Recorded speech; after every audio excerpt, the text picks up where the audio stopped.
اور آپ آگے گزر گئے. وہ لوگ آپ کو نہ دے سکے، آپ آگے گزر گئے، وہ لوگ آپ کو نہ دے سکے. اور سراقہ بن مالک بن جعشم نے آپ کو قتل کرنے کے لیے آپ کا پیچھا کیا، جیسا کہ ہجرت کے موقع پر آپ کو بتایا گیا ہے. پیچھا کیا، جب آپ سے قریب ہو گئے تو ان کے گھوڑوں کے پیر زمین میں دھس گئے. اس طریقے سے اللہ کے رسول اکرم صلی اللہ علیہ وسلم کے بہت سارے معجزات تھے. تو بہرحال اللہ کے فضل و کرم سے آج سیرت نبوی کے ٹریننگ کورس کا آخری درس تھا جو ختم ہوا.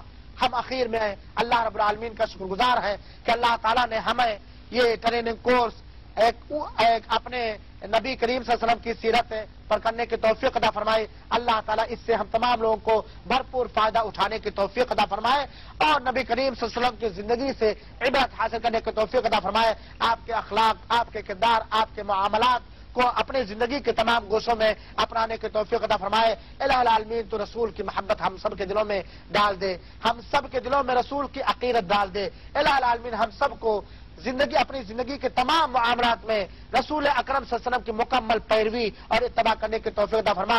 الہ العالمین ہمیں اسی دین پر چلنے، اسی دین کے سمجھانے اور اسی دین کی تبلیغ کرنے کی توفیق عطا فرمائے جو دین رسول لے کر کے آئے تھے، جو کامل اور اکمل دین ہے. اللہ تعالی ہمیں رسول کی سنت میں، رسول کے دین میں، رسول کی شریعت میں بدعت اختیار کرنے سے بچائے، بدعتیوں سے بچائے، بدعت کی تبلیغ کرنے سے بچائے اور بدعت کی تائید کرنے سے بچائے. مولا جب تک دنیا میں زندہ رکھے اسلام پر زندہ رکھے، اسلامی عقیدے پر زندہ رکھے، اسلامی شریعت پر زندہ رکھے، منہج رسول پر زندہ رکھے، اسوہ حسون پر زندہ رکھے. اور جب خاتمہ ہو تو توحید اور نیک اعمال کے ساتھ خاتمہ ہو. آمین رب العالمین. والسلام علیکم ورحمۃ اللہ وبرکاتہ.